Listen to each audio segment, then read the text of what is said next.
Hi, this is Adam with Kanen Coffee. Here we have a Marzocco GS3 MP.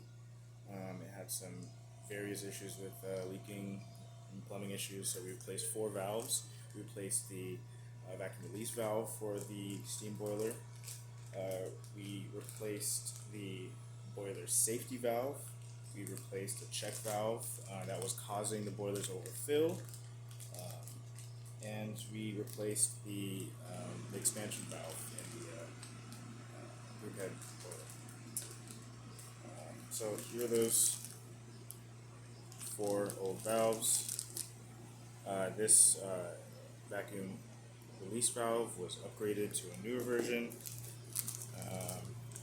We just replaced this.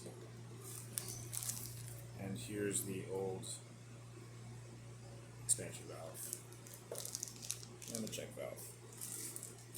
So I'm just going to demonstrate that the water that works.